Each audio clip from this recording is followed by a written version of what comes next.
And I'm Melanie. And today we'll be resuming our chapter deep dive. Thanks for your patience, everyone. Let's get into it. Alliance of the Stars. We recently celebrated Syaoran's birthday on July 13th, and Wish-chan dropped a blog post. Miss Cell is back with Fortune's Fool, and I really need to get back to that, but for now I have to get ahead with the podcast. And if you didn't listen to our special episode breaking down the Riddle's poem, stop what you're doing and check it out right now. I am going to spoil the special NT-OG fan appearance in 3, 2, 1. It was Cherry Blossom! Oh my God, guys. If you did not have a chance to listen to that episode, please, please, please go and give it a listen. I fangirled, I think, for like a full minute. Before we start this episode, Melanie, I want to ask you, if you had to go back to a specific age, which one would it be? Oh my God. That's such a good question. So is it like the chapter where I need to like learn something from that specific age, or just for funsies? Well, I answered this question already, and it was based purely on funsies. So you can go Okay. whatever direction you want. How about you go first and I'll think about it while you talk. Okay, so I remember being really happy at 15. So even though I met the girls who would become my besties at the age 13, 14, it wasn't until ninth grade that we became like a solid squad. And I also remember liking my classes, including phys ed, because even though it was co-ed, I had some pretty good friends in the class, and it made all the difference. And it was also a switch from middle school to high school, so I felt pretty confident. And funny enough, even though I am that girl who always has a crush, I wasn't really into anyone that age, since my middle school crushes weren't into me, and it would be a year before I was into my high school crush, who, figuratively speaking, crushed me, and it took me years to bounce back. Now, his name was Michael, and that's actually Cameron's other name, which he favors, and I can't call him Michael since it's so triggering, so I call him Mike. Is that the guy that's on my punch in the face list? Yeah, yeah. And Mm, remember when we were talking during Netflix really bad show, Sneaky Links 10 on 10, don't recommend for anyone. But yes. so I was telling Melanie that about the difference between millennial dating and Gen Z dating. And she's like, yeah, Gen Z, they ghost and they move on, but millennials, we really hold on to things. And this is proof of us really holding on to things. So yes, 15 was my innocent year before all of that heartbreak and drama, and I had the best time. Case in point about holding on to things. So I was in Topeka today for work, and my last real for well, my first love, we'll call him that, lived in Topeka, and we had like a really bad breakup. And I keep like every time I go there, I'm always scared. I'm like having this premonition that I'm accidentally gonna run into him. And so like every time I'm there, I'm like always on like high alert. Even though like it would be fine if we ran into each other because we're adults now and whatever, but there's still just that like you just don't want to run into him because it's so triggering. Anyway, gosh, I don't know. This is gonna sound like so emo and depressive, but like honestly, I did not have a really good time in school ever. Like elementary and middle school was like my bullying years. And then in high school, it got a little bit better. But then as soon as everyone found out about modeling stuff, then it happened like all over again. But I would say if I could keep the brain that I have now, but just be like transported back into a body, I think I would maybe want to go to like sophomore, freshman year of high school because I feel like I would be better because that was right when I got scouted Mm-hmm. into modeling. So I feel like if I got to keep my brain I had now, I feel like I'd be more better equipped to handle that. And I think I would also maybe handle like the peer pressure and stuff that I was getting and stuff from like, the people that were like making fun of me and stuff when they found out. Like I feel like I could spin it a little bit better now and be able to handle it all better. Hmm. So I know it's a really depressive answer, but it's the truth. Well, look, in this chapter, all our characters had their same brains, and they were just in different bodies. So, Hmm. so it's like you have some unresolved stuff from that age, and you're like, tell yourself, oh, if I can go back, I would do things different. So I think you answered the question perfectly. Today we'll be discussing Chapter 43, Not a Perfect World. The release date was December 27th, 2002, which was almost 5 months after Chapter 42. Word count is 16,941, so significantly shorter than Chapter 42, which was over 31K. We are in the month of October, and the gang is in the 9th grade. Time for the summary. Trapped in a dingy basement, Mei-Lin was reverted to a younger age and in pain from a broken ankle for the past few days. She thought about how she decided not to give Syaoran the Glee clan's message in order to protect his happiness. Kai ran into gangsters who he fought before during his Kaitu days while he was looking for Mei-Lin. He tried to keep his promise not to fight, but he lost his temper and fought back when they stole his locket, saying that someone would be pleased to receive it. Kai found Mei-Lin, who was 9, as she was attacked by the age, which explains how the bracelet came off, and was brought back home. Kai apologized to Mei-Lin for fighting, but she wasn't mad since he made an effort to hold back. He was happy to get another chance and gave her a rose. He was then amused when Mei-Lin was frantic over her missing bracelet. At school, Syaoran, Sakura, and Kai were absent, and both the Kaitun magician and earthquakes were in the news. Ariel gave Tomoyo a scented cushion to ward off the phantom's effects after her nightmares. In journalism room, Miho thanked Kai for giving her the courage to see her mom, and gave him permission to call her by her first name as a sign of friendship. He adopted the name Mihoheim for her because for her, and he became her court jester as he juggled and she ate orange candies that he made appeared. Miho admitted that she thought Kai could have been her brother, but now she knew it was impossible, as Mikei's views and attitudes were opposite of Kai's. Before leaving, she reveled in her perfect world, now that she had her mother and brother. When she was gone to meet up with her brother, as she still couldn't believe she found him, Kai said to himself that it was not a perfect world. After school, Sakura, Syaoran, Kiro, Tomoyo, and Kai were in the park, where Sakura was in a Tomoyo-made outfit that would stretch when she changed back. They used Syaoran as bait by tying him to a tree when the aide showed up.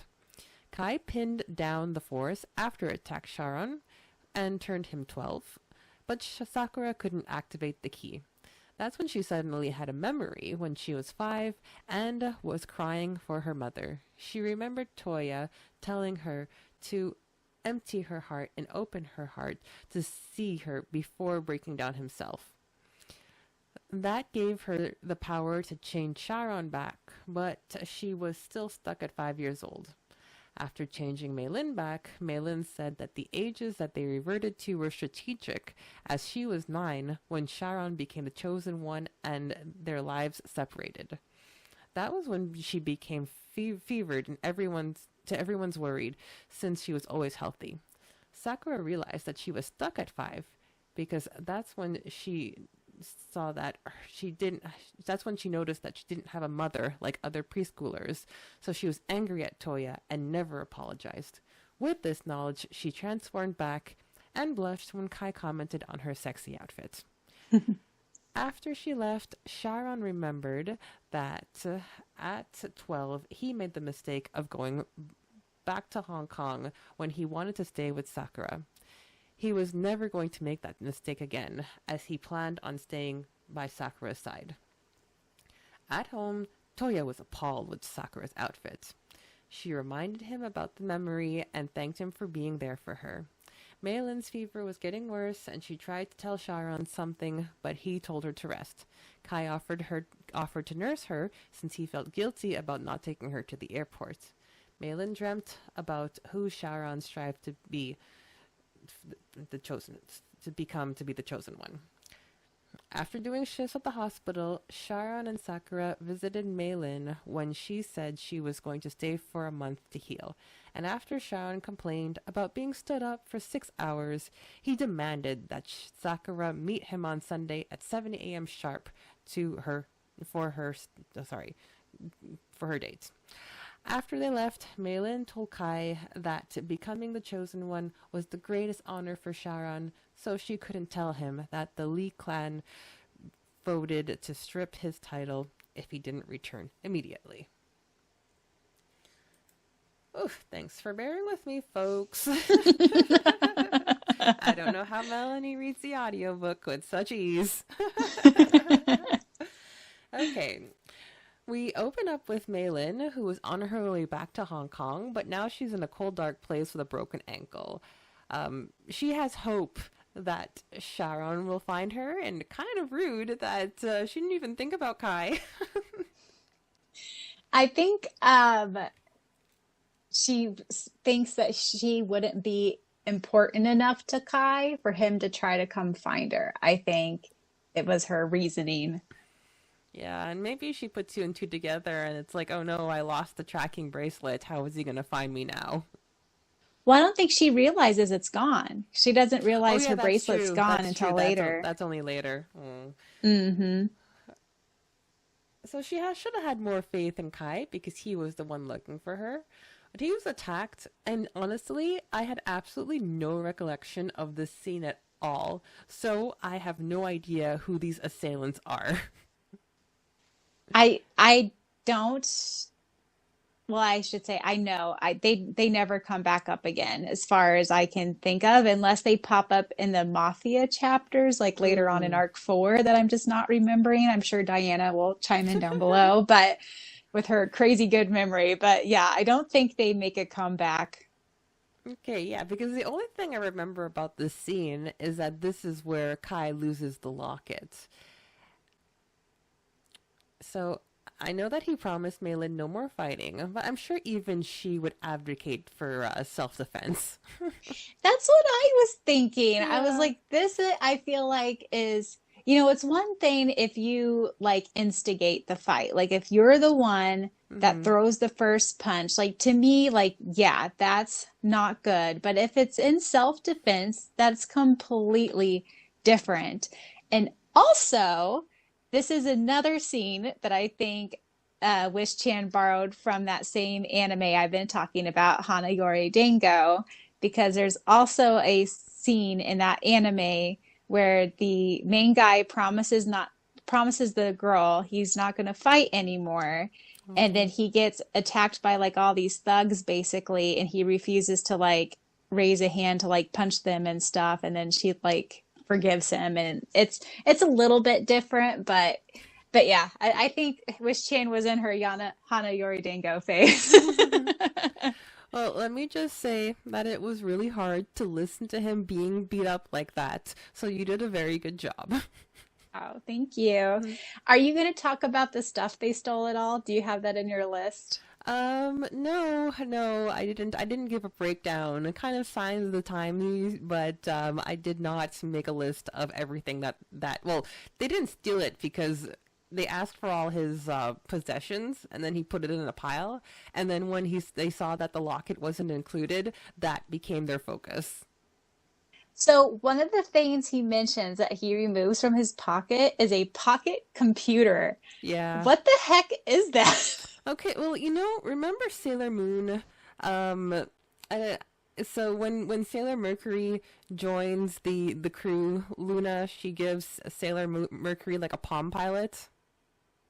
Like a BlackBerry, like Yeah, back in the it day? predates the BlackBerry. So basically, it's like a handheld, and it has like a mini keyboard, and then like I don't know what kind of connection that it has, but it was kind of like big.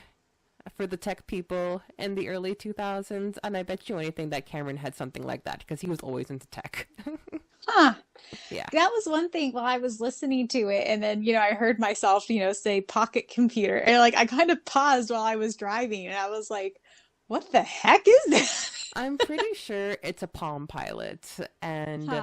it's like maybe there's like a dictionary that's built into it, and maybe it's maybe a calculator. Just this really predates cell phones. It's definitely Wow. not a phone, but it's more like a mini computer that you can keep in your pockets. Man, because I'm an 88 baby, but I feel like I have no recollection of this at all. Like I had no memory of this thing ever being like a real thing. Well, we were barely getting our phones ourselves. So I think this is mostly geared to people who are like older or just really into tech.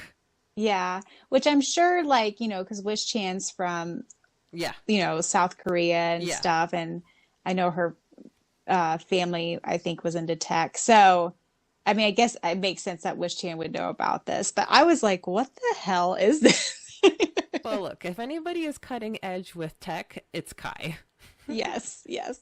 Okay, sorry, pocket computer tangent. Since I remembered nothing, I was pleasantly surprised when Kai didn't fight back and the tables were turned. So, in this fight, the frontman said that Kai gave him the scar and then threatened his life, but Kai knew it wasn't him. So, like, my question was, I don't know if this gets resolved, but if you say that these goons don't come back, well, I don't know. Maybe they're just confusing him from somebody else. Or maybe there was a Kaiju magician wannabe. Well, I feel like it was the Dark Force that did it because the Dark Force, I feel like, is going around pretending to be both Kaido magician and McKay. So I Hmm. think the Dark Force did it, like, and then it, like, then it reimagined itself into McKay and then asked them to go get this locket. That's my theory, anyways. Okay. I think it was all the Dark Force. Yeah, yeah, because it's like this part was super fuzzy for me. The only thing I remembered before I got to it was the fact I was like, oh, this is where he loses his locket. But these goons, it's like I don't remember them at all, and I barely remember the transform. So it's all going to come back to me as I listen to your audiobook chapters. So as we know, they snatch the locket, and he ends up going after Malin instead of chasing his locket. And I kind of saw this as a metaphor where he was trading his past for his future. Oh my God, I love that. Oh my God, that just melted my little shipper heart. Oh, I freaking love that, Priya. uh, Luckily, it didn't take long for Kai to find Malin, who looked like she was about 10 years old. She was so happy to see him, and I absolutely melted during that scene. He tended to her beautifully, not only physically with her leg, but also emotionally when he said that Sakura had it worse at an even young age. So I thought it was really nice that he was there to lift her spirits. Hmm. And he did a really good job with the first aid, if I do say so myself, although I have thoughts as we continue. uh, Malin is back safe at Syaoran's, and seeing 5-year-old Sakura was definitely the best medicine to raise her spirits. Kai and Malin have a conversation about how he slipped back into his old ways, and Malin admitted that she overheard the effort that he put in not to fight. And I thought that was really sweet. I love this scene. Yeah, but I just want to point out that Kai asked Malin for another chance, and she replies, as many as you need if you show the effort and improvement. So even though they are fighting in our current timeline, there's always hope that they will find their way back to each other. And our ever-ending birthday loop. We love you, Wish Chan. uh, my favorite part was when she freaked out about losing the bracelet that Kai gave her, because that's some of her true feelings slipping through. Exactly. I love it. We are at school and we get caught up with the news. There's a very sweet Ariel and Tomoyo scene where he gives her an aromatic sleeping aid. That's when an earthquake surprised them. We get a Kai and Miho scene in the computer room, and Miho thanks Kai for pushing her to visit Miara in the hospital. That's when Kai goes from calling her Tanaka-san to Miho Haim, which is an adorable nickname. And if anybody doesn't know, for whatever reason, Mm. Haim is princess. Yeah. I think Wish Chen does translate it in the text, but inserting the author's note mid-read would have been awkward. Right. Yes. Right. There's a cute juggling scene, but then things go awkward when Miho was gushing about finding her brother. Oh boy. And then Miho actually tells Kai that she thought he could have been her brother. I know. I completely forgot about that. Yeah, I actually remember that scene, but it always makes me sad because she's so close yet so far.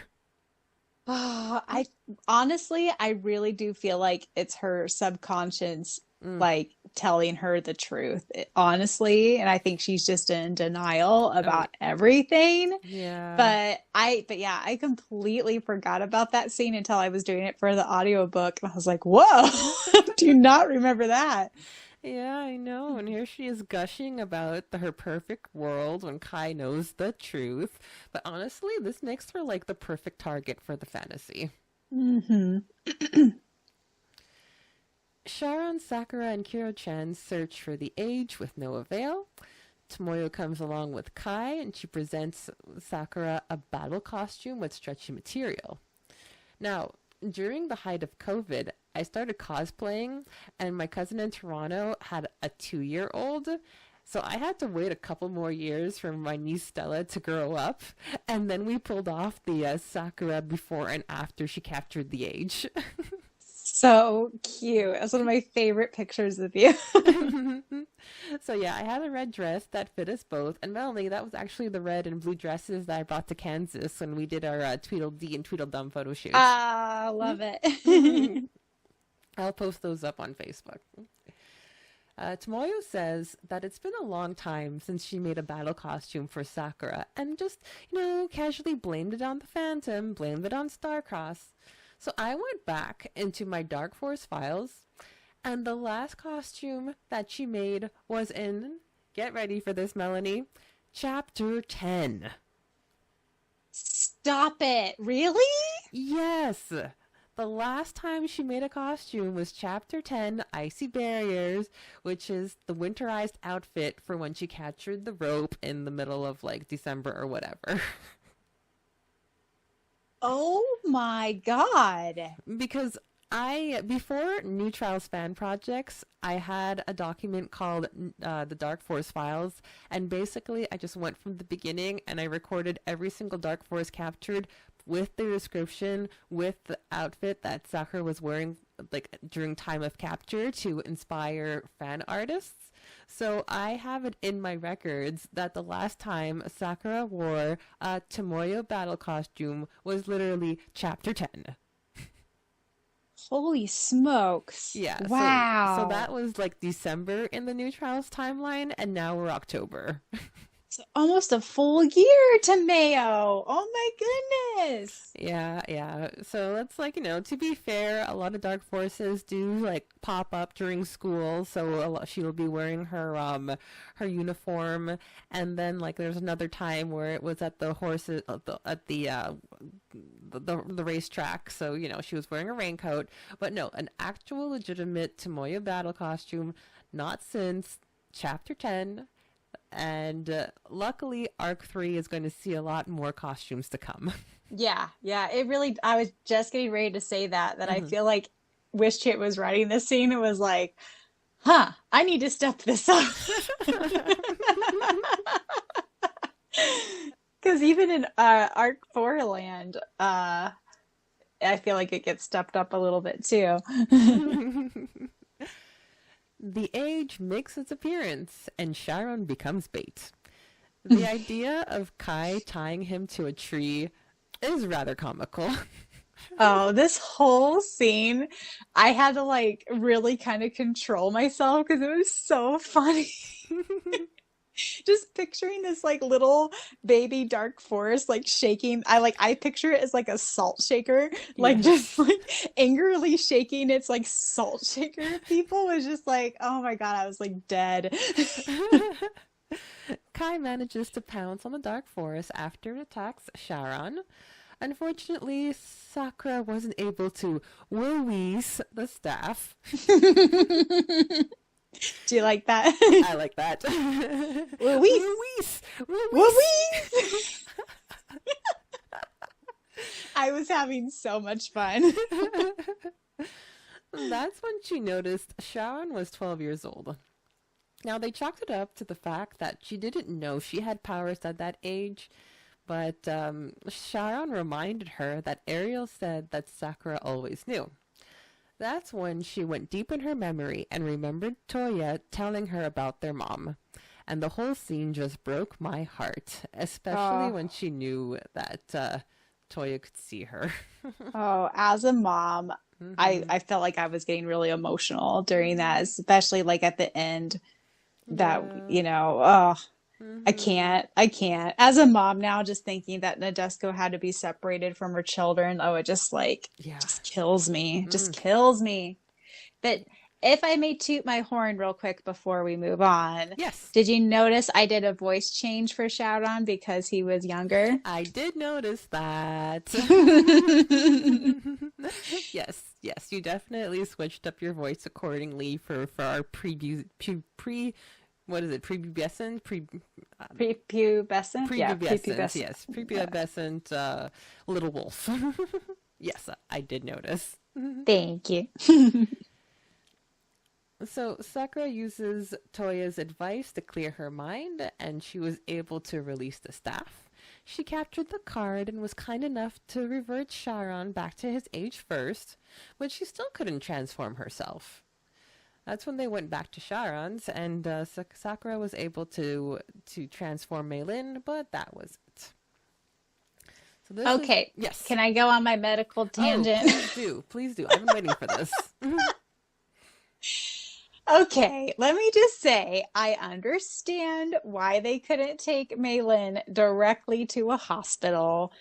I get it, but if you have an injury, especially like okay, so when you break a bone, really like what happens is like it releases like toxins into your body, really. And then what happens is your immune system goes into overdrive because it wants to fix itself, right? Like our whole body kind of goes into survival mode. So not only is the bone itself releasing toxins into the bloodstream, but then your white blood cells are trying to counter that. And so like everything is like going crazy basically, which is why when you break a bone you really want to try to fix it like almost right away or get on some type of like antibiotic or something like that, because if a broken bone is left untreated it can lead to infection, Mm-hmm. aka sepsis, aka Mm. which is life threatening really really really bad. Oh. Which is why when they got home and they're like, oh, she has a fever, probably from being in a cold, dark room. I was like, no, probably from having an untreated broken bone for 4 days now, guys. And then I was like, at least give her like a Tylenol, like give her like something. Anyway, medical tangent of the day. But yeah, if you have a broken bone, do not let it go untreated. Go to the emergency room right away. Thank you. Have a good day. Thank you for that, Melanie, because it's like my reaction was like, huh, she's in pain. She should go to the hospital. But no, no, no, you've explained it way better than I can ever dream. You're a great co-host. When it comes to medical stuff, I am confident. This is when Sakura went into deep reflection mode, And the whole concept of not realizing that she didn't have a mother until she saw the other moms was pretty huge for her age. She realized that she lashed out on Toya when he didn't deserve it. That was when it hit her that she was feeling guilty and wanted to apologize. Kai encouraged Sakura that it was not too late to apologize. And you see how he, like, made a jab at himself? It's like, it's not like Miho's stupid brother. I did notice that. That was enough to give her the ability to transform into her 15-year-old self. And then Kai commented on how sexy the tight-fitting outfit was. This is when I wish this was an anime, because I would love to just see that like blank look on Syaoran's face as he's just like staring at her. And then I tried to make it to like when he does talk again, that he kind of stumbles over his words where he's like, yeah. Yeah, and now that she was back to her old self, she the first thing she did was contemplate about apologizing to Syaoran, but our girl decided to book it instead.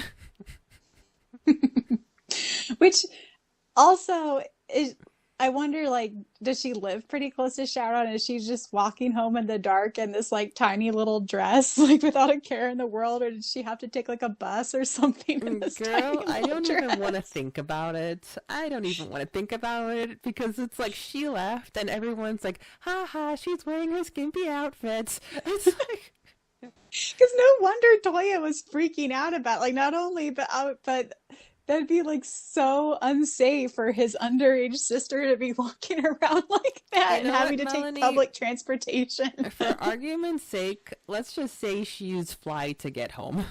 There we go. And invisible, I like it. I like it. Yes, yes. Has she captured the invisible already? Yes, yes, that was arc Okay. one. Okay, perfect. New York arc, actually. But yes, let's just That's right. say the, imaginary Dark Force corner that the Sakura used the invisible and the Fly to get back home. There we go. I like it. Cosine, period. It wasn't until after she left that we learned that Sharon turned 12 because that was when he returned to Hong Kong instead of staying with Sakura, and he said that he would never make this mistake again. Ah. Ah, really, really drilling it there. Hmm. Sakura is back home, and guess what? Her outfit is not Oni-chan approved. But she just disregards that, and she opens up the conversation to talk about their mom. And she brings up the memory, and Toya was surprised that she didn't completely forget that moment. And that's when the memory continued from Toya's point of view, where he remembered Nadeshiko as an angel coming to see them. And then for some reason, like, Sakura was able to see her mom. Oh. I forgot about that as well. And oh, I Yeah. got so emotional when she goes, "Mommy," and I was like, "Ah!" Ah. So beautiful. Hmm. We are back at Sharon's, and he said Mei Lin was going to stay until she recovered. And you know what? Accident aside, I'm really glad we get more Mei Lin. I know. I love it. And I know she does go home for a little bit towards the end of arc 3, but oh, I love it when she's around. Yeah. There was a cute line about Kai said he knew Mei Lin better than anyone, and that definitely took Sharon back. Oh, I love it. Yeah. And you know what? He's not lying. I feel that, like, even though so remember there's a conversation, it's like your most important person is not necessarily your one true love. Hmm. So I always consider as like Sharon is always going to be Malin's most important person, the same way that Miho is going to be Kai's most important person, but like Kai and Malin can still be each other's one true love. So even though Sharon is Malin's most important person, She still puts her best foot forward in front of him, and I think she's just more raw and she's more herself when she's with Kai. I agree. I feel like she's put like even though she's grown up with Syaoran and like she has that type of history with him. I feel like for most of her life she's kind of put him on this pedestal. Yes. And so I feel like she feels like she has to mirror herself in that way too, where she also feels like she has to put herself on a pedestal.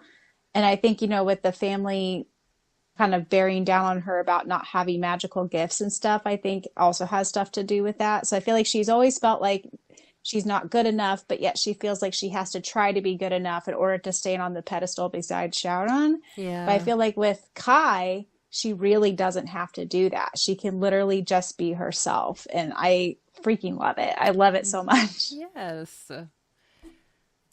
Malin recalls the past night before.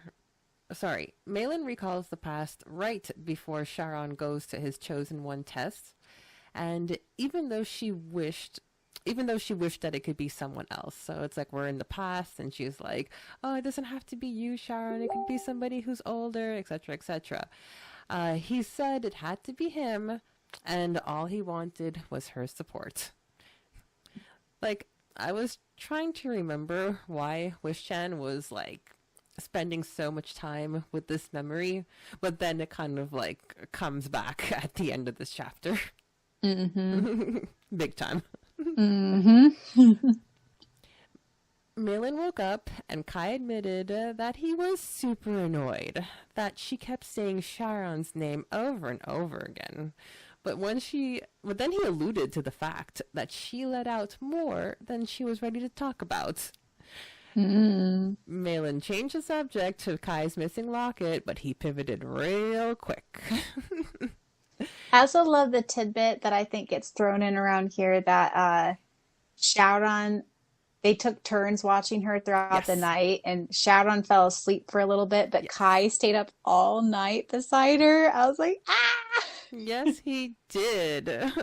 Oh, but like we also didn't mention how like Kai is still beating himself up, and he's the one who's blaming himself for Malin being injured like this because he really Mm-hmm. wanted to take her to the airport, but she's like, no, I'm fine, and he's like, oh, if only I just forced her, just kidnapped her again and brought her to the airport, none of this would happen. So Kai's definitely like taking it pretty hard. Mm-hmm. The gang went to school and then did their shift at the hospital. Sharon thought about how he felt that Malin was hiding something from him. But then, like, he was also thinking about how the wave was still out there and the riddle is still on the loose. And finally, he was thinking about what Kai's intentions were. So, like, basically, Erica must have been so annoyed because he was in his head the whole time and paid no attention to her. I want to tell you that Kai's "Oh, shut up" was definitely the hidden gem in this audiobook chapter. Thank you. That totally took me by surprise, but it was the funniest thing ever. He was not managing those kids very well. So, Maylin, with her new cast, also made an appearance in the playroom, and she tells Kai that she needs to stay in Japan for a month. And that's when Kai tried to worm Maylin's secret out of her, but failed. Sakura sees Miho and her brother at the hospital. They were supposed to visit their mom, but Miera was sleeping. This is when we learn that they were keeping Mikie a surprise. And I don't think I'm wrong, but I think I remember Miera's reaction in a future chapter. So Correct. I'm glad that Wish-chan kind of foreshadowed this right here. Yeah, yeah. The chapter ends with Sakura visiting Maylin. The story of Sakura standing up Sharon was exaggerated to 10 hours. And when Sakura said it was just 6, Sharon went on a tirade. I mean, I would too. I don't blame him. Like, just six? Just six. It's quite unfortunate timing because Sakura really did want to apologize, but he didn't let her get a word in edgewise. So when he demanded that he meet her on Sunday at 7 a.m., she really couldn't disagree. Kai had enough of their squabbling and kicked them out. That was, and then there's like oh, I wonder when those two are ever gonna like, see past their differences. And it's like, not for a long time, Kai. Not for a long time. We're almost 60 chapters in, and that was when Maylin finally opened up to Kai about her secret. Despite all of the work that Syaoran put in to be chosen one, unless he returns to Hong Kong immediately, the Lee Council was ready to strip away his title. dun dun dun. Yeah, and that's why, like, Shannon really reminded us about the hardships that he went through, because this is not something to be taken lightly. And I feel like this whole thing really sets up the rest of what's going to happen in arc 4. Like, it seems like yeah, I think as a reader we know this is a big deal, but I don't think we really understand like the weight of this until later on in arc 3, and then we still get the repercussions of it at the beginning of arc 4 too. Like, it's such a flippant little scene, but it has a huge tidal wave. Oh yeah, no, Chan knew exactly what she was setting up when she was writing these scenes. Now we move on to the Dark Forces corner. After Kai was attacked in the alley, he sensed the Dark Force. So I don't know if the goons are related to the Dark Force. They had like a run-in with his alter ego. So there's some foreshadowing there. The age definitely did a number on Maylin, and it transformed Syaoran as a 12-year-old before Sakura captures it. Syaoran notices that the age that everyone turns back into was strategically chosen by the Dark Force, so that was an interesting tidbit. The wave makes its appearance as earthquakes, and of course, there's also a mention of our beloved Riddle, who is still on the loose. We love you, Riddle. Leave us alone. We love you so much. And the age does come back in a later chapter. It does. I actually drew a fan art of that, so I know exactly what you're talking about. Perfect. We are ready for the author's note. All right, we have Wish-chan. Finally, New Trials chapter 42 is out. And Priya and I are saying the same thing. Does it say 42 or 43? Did she do a typo? It says 42. Okay, so I think it was a typo. Continue. Typo? Yeah, it is 43, isn't it? Huh? Okay. This is the longest I ever took to write a chapter, I think. Really, Miss Chan? Really? 6 months, huh? Almost 6 years, huh? We love you. We love you to death. We love you. We love you. We love you. There are many bits and pieces in this chapter foreshadowing the chapters to come. It's kind of like what we were talking about. New Trials the podcast is on it. I was going to have a cute, happy S&S scene in this chapter 4 months ago, but I couldn't fit it in after all. I wonder if she ended up putting it in elsewhere. She doesn't say. I'm sorry I left off with the cliffhanger, but the next chapter will come out much sooner, I guarantee. I can't say anything more without giving away spoilers. Sorry I spent less time editing this chapter than others because of the lack of time to work on it. And then she just gives for reference, Oni-chan abbreviated to Ni-chan, more childish and intimate. Oni-san is more formal as older brother or sometimes to an older male, though not related. And then One-chan or Ne-chan or One-san is older sister. And then I really wanted to have a NT Christmas special. I even have the plot in my head, but I didn't have time to write it out with finals, college applications, SATs, and maintaining grades. Oh well, expect a spring, summer, Christmas special. Hee hee. So Merry Christmas and Happy New Year to you all. Thank you so much for supporting New Trials and waiting all this time. I really appreciate it with all my heart. And then thank you to those that emailed her and blah, blah, blah. You know, this author's note made me realize the reason why she has all those like 49.5, 49.75, 49.9. Because if we are December 2022 and she already knows what she wants to write, so like she just launched that Christmas special and then she just filled in the blanks later on. Gosh, it is kind of funny that, she's like saying, "Oh, so we're gonna have a summer Christmas special," and then we're reading this in July. Yes, yes. Well, like I said, this was released in December, so I can see why she was in the Christmas spirits. But timeline wise, it's only October, so we still have all of November before we get to December, and then we've got like some fun holiday stuff before things take a turn with chapters 51, 52, 53. Yeah.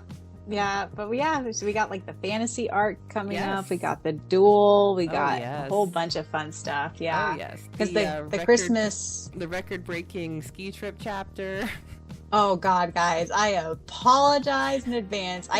Honestly, I think I'm going to release that chapter early, the audiobook anyways, not in conjunction with the podcast. That way it gives you guys ample of time to listen to it. Unless we just probably have to, we'll probably have to break the podcast up into multiple parts anyways, but will most definitely break the podcast up in multiple parts. Yes. Yeah. By then, Yeah. yes. I love you, Melanie, but I can't podcast until like 1 o'clock in the morning. Oh, what the heck? Why ever not? Because your girl's got a little baby who loves waking up at 6 a.m. Oh, yeah. Touche. You have been listening to New Trials the podcast, where it must rain for there to be a rainbow. You've been listening to New Trials the podcast. Please be sure to check out the audiobook version of this fan fiction that you can find anywhere that you can find this podcast. Also, please be sure to check out the Facebook fan page for New Trials, where a big part of the discussions happen nowadays. And stick around next time when we discuss chapter 44, Like a Child.